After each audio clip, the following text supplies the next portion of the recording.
This podcast is for general information only and does not constitute any form of advice, and tax allowances and rates are subject to change. Does a limited company actually save you tax? Is one of the most frequent questions we get asked at Medix Money. And the answer is, as you're going to see from today, it depends on your personal circumstances and situation. And one of our most popular episodes is episode 32, where we discuss the basics of this. But since we made that episode about a year ago, lots has changed around the taxation of companies. So we thought it would be good to update the podcast. But also, this is a bit of a first for us. We are broadcasting this on our YouTube channel as well, because today we're talking about the numbers really and comparing the taxation of a limited company versus self-employed. And there's one massive spreadsheet, which we love spreadsheets. And so using it on YouTube means that you can see the numbers as well and follow along with the podcast. So if you're listening on the podcast, that's great. It will be absolutely fine. But if you did want to see the spreadsheet in action, then head on over to our YouTube channel. I've put the link below. And we are doing more and more YouTube. We haven't really done YouTube in any meaningful way so far. And that's because we didn't have time. We were a bit scared. Me and Ed are naturally quite shy. This still feels strange talking to a screen to me, but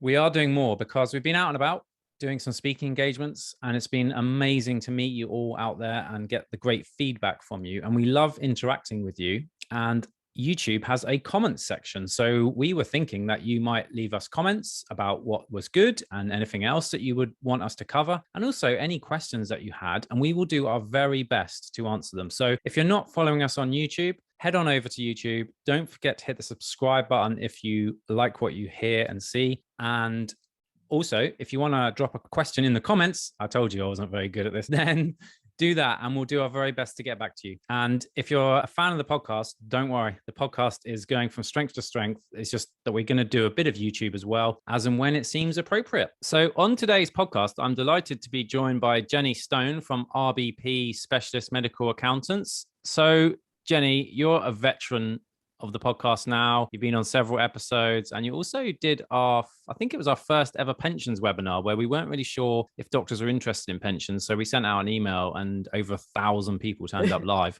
Yeah, that was pretty crazy, wasn't it? Yeah. Back in lockdown. It was crazy. So just give yourself a quick intro and then we'll get into it. I'm Jenny Stone. I'm a partner at RBP Chartered Accountants. We are medical specialists. It's all we do. We act for about 350 GP practices, about 1,900 GPs and hospital consultants, and about 40 PCNs. And I've been doing this for probably nearly 19 years. It's all we do. And I have to say it's getting more and more complex. So very important to have sort of medical specialists. Absolutely. And the topic we're covering today is something that we've covered before in the past, and something that we get asked, and I'm sure you get asked all the time, is should I start a limited company? And the answer, as ever, is depends. And we are going to give you more detail about that. But since we recorded episode 32, where we talked about this last time, lots of stuff has changed. So should we just start by outlining sort of the basic concepts of what a limited company is and why it might be beneficial before we get into the changes? Yeah. So I agree, Tommy. We get asked this all the time. You know, should I have a limited company? My friend's got one. Should I set it up? And I agree. We always say it does depend on your own circumstances. So obviously, I think a lot of people know that as a self-employed person, they pay 40% tax. And so what they hear is they go, oh, well, a company, I'd only pay 19% tax. I'm going to save all this money. But it's not as straightforward as that. So just to go over the basics, which I know we've talked about on the last podcast, but a company is a completely separate entity to you as an individual. So when you're self-employed, your money can go into your bank account. You can spend it as you wish because you pay tax on your profits. With a company, it's a separate entity. So separate bank account. Your company will pay corporation tax. And yes, the current rate is 19%, but I will go through obviously how that's going to change from next year and the impact that will have. But it's how do you get the money out of a company? So it's sitting in that company. The only way you can take it out is a salary or dividend. Salary above NI and tax thresholds, you're going to pay income tax. Dividends, there's further tax to pay. So whenever I get that call that says, oh, Jenny, my friends told me I should set up a company, I always have to have that conversation to say, right, well, we need to see, do you need to take all your money out of a company? Because the likelihood is if you need to get all that money out, you're going to pay corporation tax and then higher rate tax on your dividends. So we have to look at the individual circumstances. So yeah, and I think there's lots of people that will have companies now that they will need to think about, what are the changes to the tax rates and is it still going to be worthwhile having? Yeah. And I think, people see that 19% corporation tax and then they look at their personal income tax rate of 40%, for example, and they think, aha, that's great. But as we're about to see, is much more complicated than that. So, Jenny, I think it might be useful to have a look at some actual numbers and a beautiful spreadsheet, which if you're watching on YouTube, I highly recommend having a look at because this just shows you the numbers in black and white. So what we have for those watching on the podcast is option 1 is self-employed. Option 2 is working as a limited company, taking the profit as dividends. And option 3 that we're going to talk about is taking the salary and dividends. So have a look at it on YouTube is my tip. But Jenny, do you want to talk us about how the numbers stack up and why? Yeah. So what we're looking at here is we're looking at an individual who is self-employed at the moment, earning 100,000. So as a self-employed individual, they've got £100,000 of self-employed profits. They keep their tax-free personal allowance. So if you're earning over 100,000, you start to lose that tax-free personal allowance. So this individual in this example, it's at 100. So they keep their full personal allowance. So their taxable income is the 87,000. So what they pay as a self-employed individual is the first 37,000 is at 20%, the next 49,000 is at 40%. So this is the income tax they're paying, and then there's national insurance to pay. So a self-employed individual pays class 2 national insurance, which is a small amount that gets paid. And then there's class 4 national insurance. And class 4 national insurance is paid based on your profits. Now, basically, the national insurance is banded. So you've got the first band between 9,850, which previously the rate was 9%. But as we know, national insurance has gone up for everybody by 1.25%. So that new band now is going to be at 10.25%. And then everything above 50,000 was previously at 2% and it's now at 3.25%. So this is all the national insurance that is going to be paid. And national insurance has gone up for everybody. So if you're an employee, you're paying more national insurance. If you're an employer, the employer's NI has also increased. So when we look at this, we've got total deductions of 33,000. So that's the total tax you're paying. So when you look at net income, you've got £100,000 of profit, take off the tax and NI, you've got net annual income of about 66,000. So about 5,500. Now, if you set up a company, so let's say we've got that 100,000, that all goes into a company. Now, again, as I've said, a company is a separate entity. So a company will pay corporation tax and then you pay further tax when you take the money out. So in option 2, we're just looking at you taking all the income out as dividends. So I've got company profit of 100,000. Now, currently, the corporation tax rate is 19% for everybody. But this is changing and the change doesn't come in until next April, so April 23. The NI change came in now from the 6th of April 22. Corporation tax change is 1 year later. So in the old days, we used to have a main rate for companies, and then we used to have a small companies rate, and you had kind of what was called marginal relief. And there's, a fraction or whatever that you look at. But essentially, we have gone back to, so the main rate of corporation tax is going to be 25%. There's a small companies rate. So if your profits are less than 50,000, you'll still pay 19%. But the profits between the 50 and the 250 is at a marginal rate. And that marginal rate is essentially 26.5%. So what you're going to have is you're going to have profits of 100,000. The first 50,000 is at 90%. The next 50,000 is at 26.5%. And again, as I said, this change of corporation tax is from April 23. So currently, as anyone that's got a company that's got 100,000 in it, you're paying 19,000 corporation tax. That will increase from April 23 to 22,000. So if we're saying that you're going to take all of this as dividends, you draw out 77,000 as dividends, you get your tax-free personal allowance of 12,500, and then you're going to pay income tax on that dividend income. And there are set rates for dividend income tax. So the first 2,000 is at 0%. And what I would also say that maybe people with companies maybe aren't fully aware of, we all know that NI is going up by 1.25%. But what the government have also done is they've also increased the income tax rate for dividends. There's no national insurance on dividends, and the government don't like the fact that people could set up a company to try and pay less tax. So when they put the NI rates up by 1.25%, they've also put the income tax rate for dividends up by 1.25%. So 2,000 is at 0%.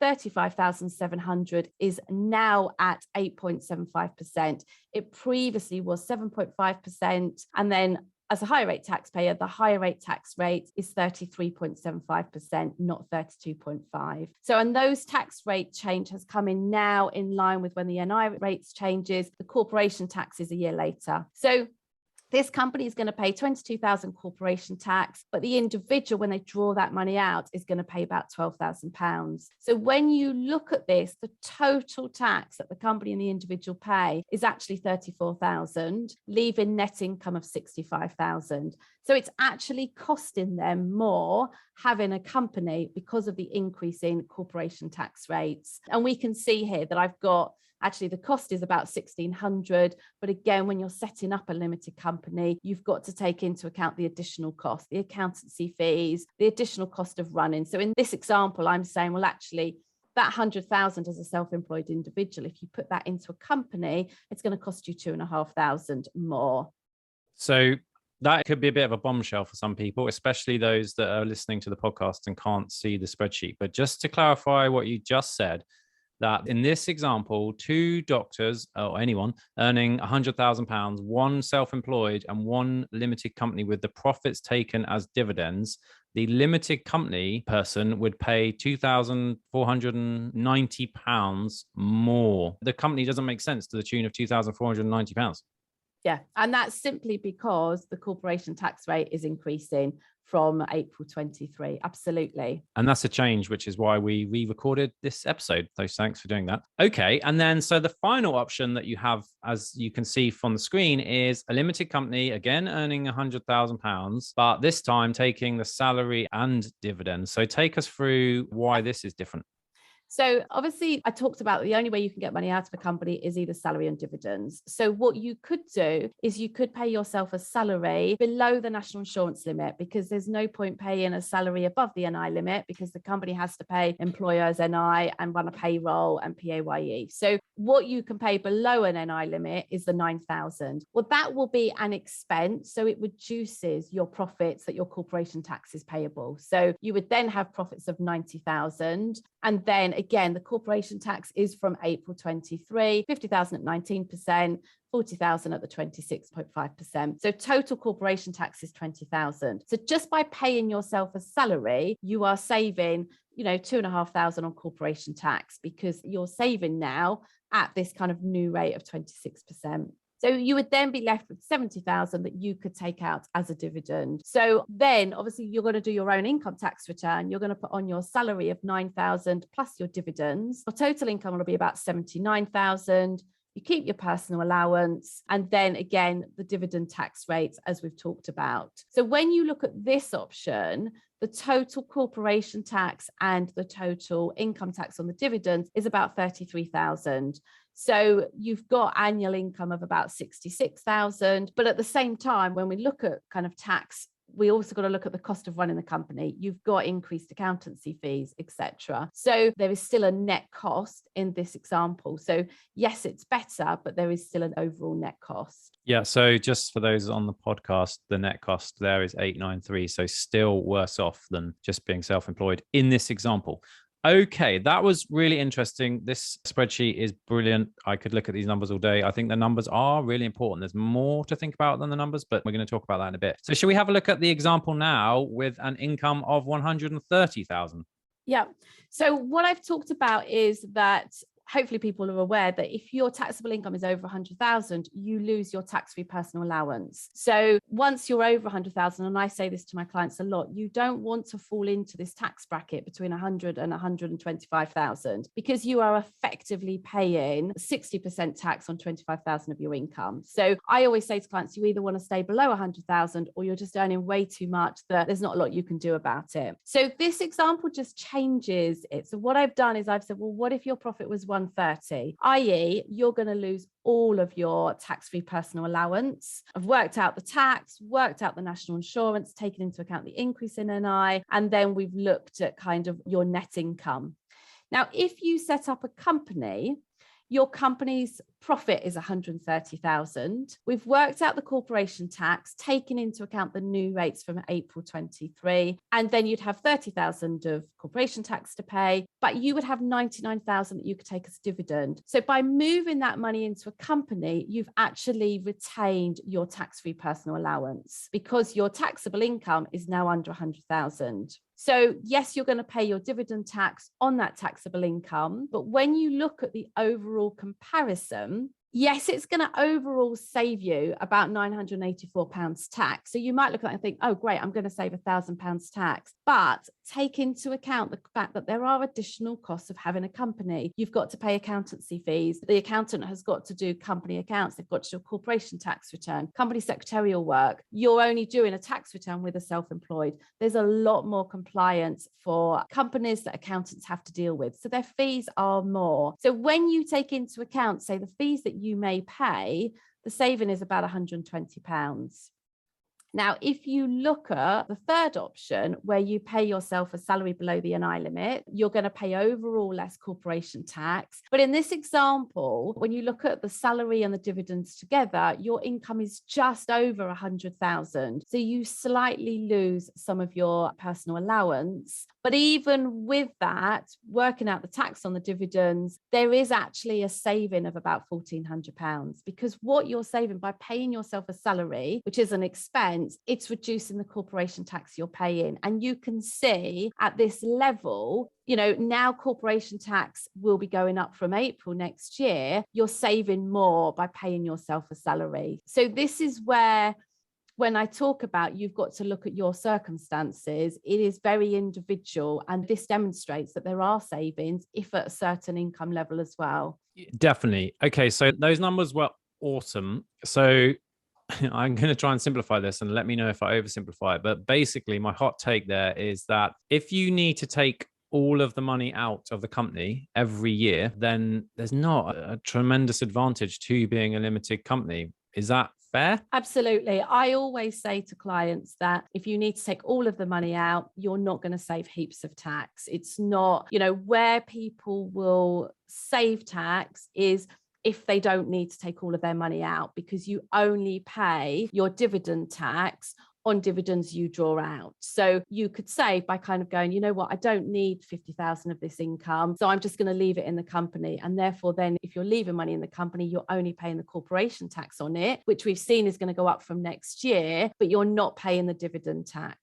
Yeah. Another thing that I kind of wanted to point out is, you know, we see a lot of firms, not those on Medic's Money, but you just got to remember that your accountant will get fees from starting up a limited company for you, but the tax savings for you might not be that great. And unfortunately, it's rare, but we do see unscrupulous accountants who maybe are more interested in the fees than the actual numbers. And I just wanted to say, basically, anyone listening to this podcast is probably less likely to need a limited company as a result of the information that you are giving, Jenny. So you are basically pushing customers away. And that's why I love working with all the accountants on Medic's Money, because they're great. And we are just trying to inform you on all the pros and the cons. And I think there are some accountants out there that make a fee whatever happens. Okay, so just remember that. And Jenny is trying to point you in the right direction here. So we've been a little bit negative about companies there, maybe, or should we say realistic, but there are some advantages to a company, especially if you don't need to take all the money out. We alluded to that. So should we just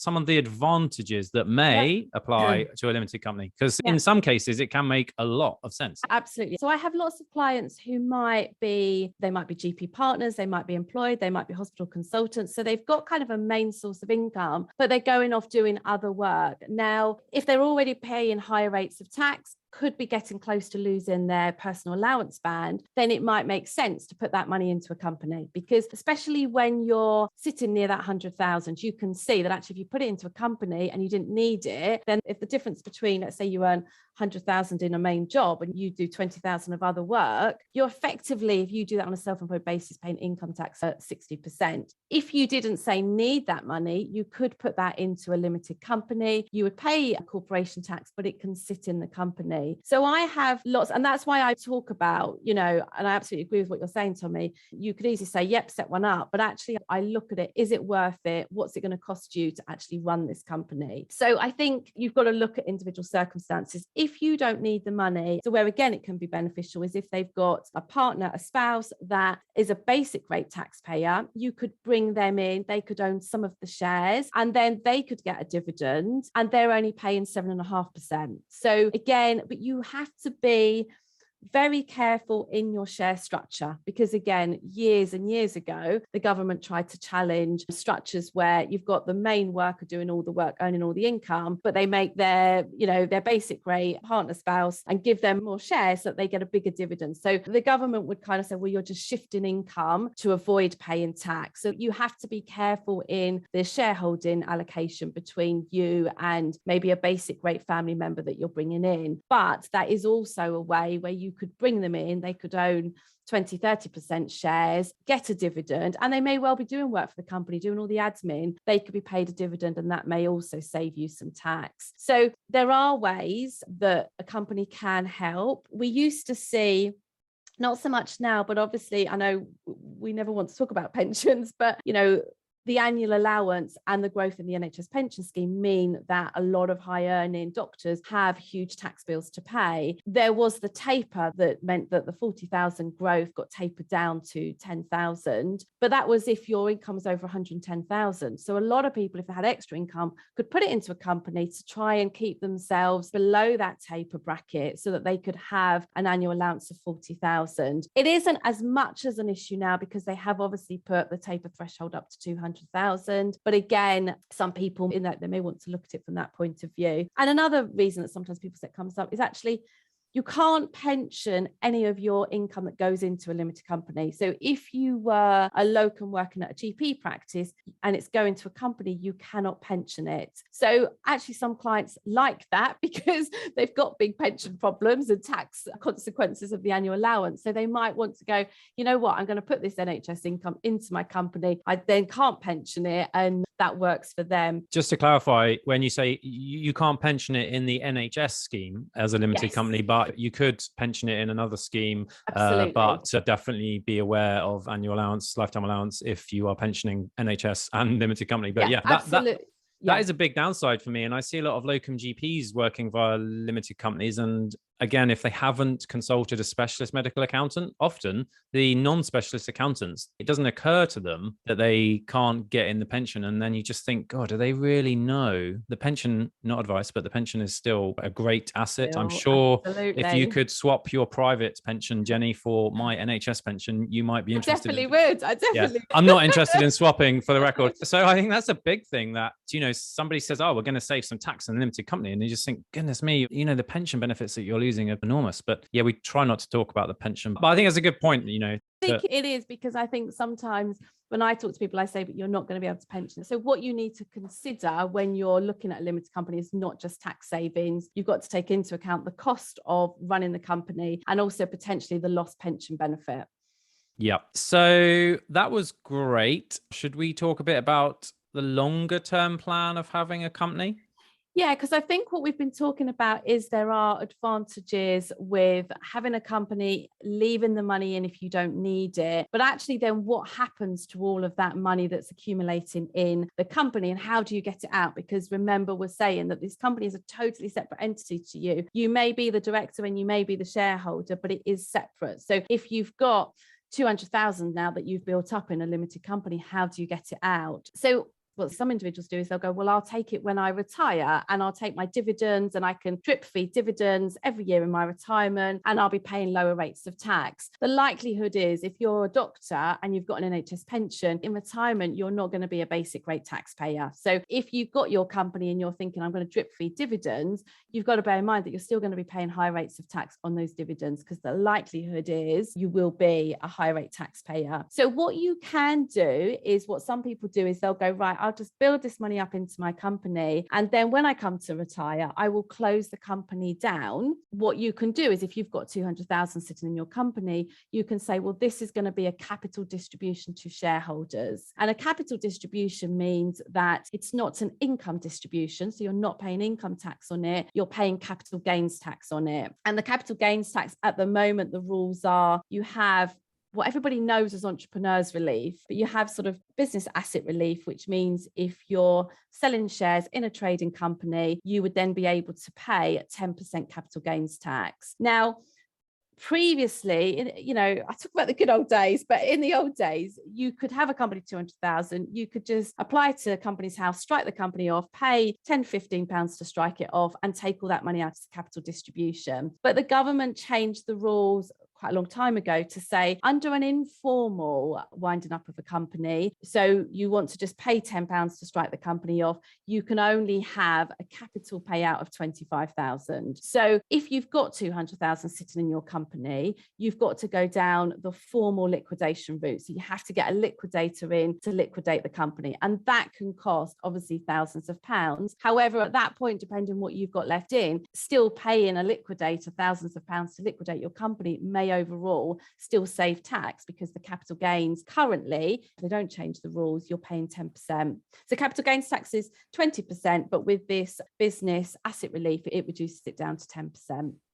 Okay, so we started with the bad news, but now these are ways that if you don't need to take everything out, then at the end you can be a bit clever, and that sounds like there are potential tax savings there as well. Shall we finish up by talking about something which I don't think gets enough airtime, but is a bit of a worry, and this is overdrawn directors' loan accounts and the implications. So if this has exploded your head, I'm going to put some links below with the basics that we did last time about how a company works, why it's different from the structure of it. Okay, so getting in pretty detailed here, but just check out the links for the basics. But let's go for this. Yeah, because I think this is where people set companies up and they get themselves into a bit of a mess, because they think, so when you're self-employed, your money can go into a bank account and you can take it out and spend it whenever you want, because you're paying tax on self-employed profits. The company is a totally separate entity. So it's not just your personal bank account that you can just take out what you want to take out. So what sometimes I see is that people don't want to pay a dividend because they don't want to pay dividend tax, but they need a bit of extra money because they're doing something. So they borrow money from the company. So if you're borrowing money from a company, you are taking a director's loan, and there are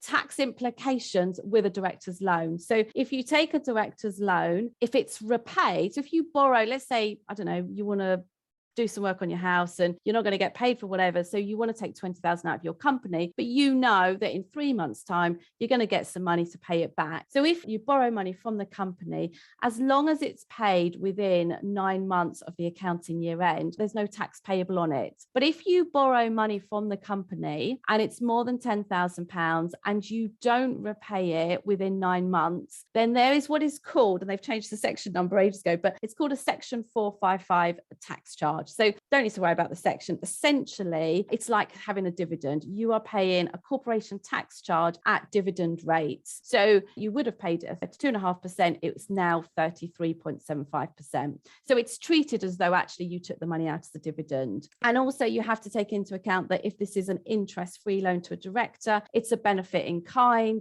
That benefit in kind needs to be declared. Employer's NI needs to be paid, and the individual would pay tax on it. I've also had clients go to me, well, Jenny, what if I borrow the 20,000, I pay it back within the 9 months, but then a month later I take it out again? So this is what we call in the industry bed and breakfasting rule. So you're still borrowing the money. So you can't go, oh, that 20,000, I'll repay it within 9 months, no tax charge, I'll take it out the next month. Then I'll repay it again and keep taking it out. So there is anti-avoidance legislation with that. What I always say to my clients is when you're looking about how much money can I take from the company, you've got to think about that.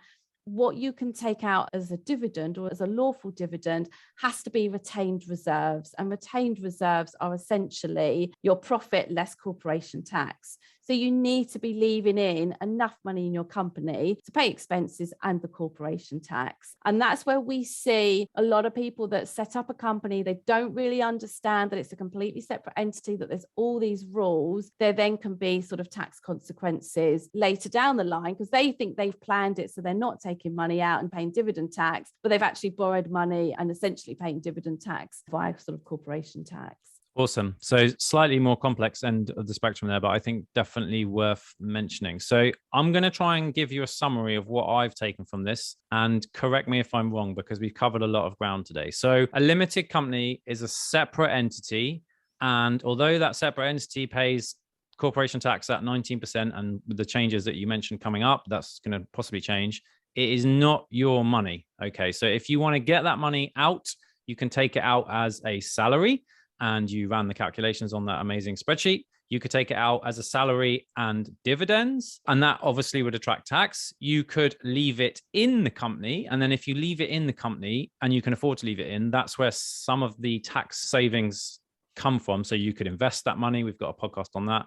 We didn't talk about cars today, but you could buy an electric car and that can be good. We're leave that one. I'll put the link to that below. You could do your spouse thing if that's right for the structure and subject to proper advice. And then you can distribute the profits at the end using the methods that you just talked about. So for me, I think, and again, this is a generalization, please correct me.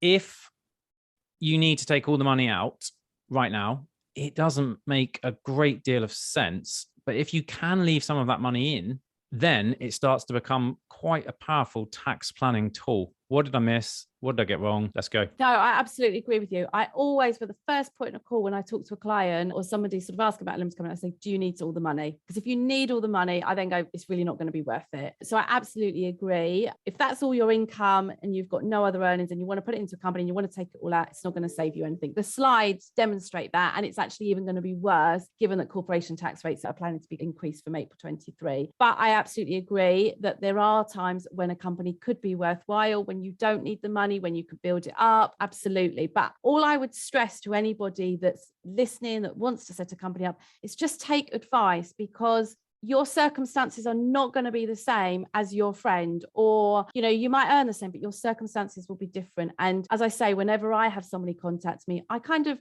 and maybe it's because I'm a numbers person, but I like to run numbers. I like to be able to see, is it really going to be worth it? Yes, I could make a whole load of accountancy fees out of it, but actually, is it right for the client? And very much what we do at RBP is looking at what is right for the client and their circumstances. I love it. Thank you so much for your time today, Jenny. We were just saying before we came on that we're thinking about doing some more webinars, and I'm going to put this on YouTube. So if you've got any questions, drop them in the comments and we'll try to answer them for you as well in the YouTube comments. And if you're not on our email list, get on our email list, because that's where we'll advertise the webinar first. I mean, it's taken you 2 years to recover from the trauma of, I mean, I didn't know that 1,000 people were going to turn up. Well, I thought Medics Money was just, you know, me and Ed and a few friends. And I thought, you know, it might be 50 people there, and 1,000 people turned up. So it was crazy. I think that was your first webinar as well, right? It was my first webinar with you. Yes, it was, Tommy. And it was very crazy. It was really good.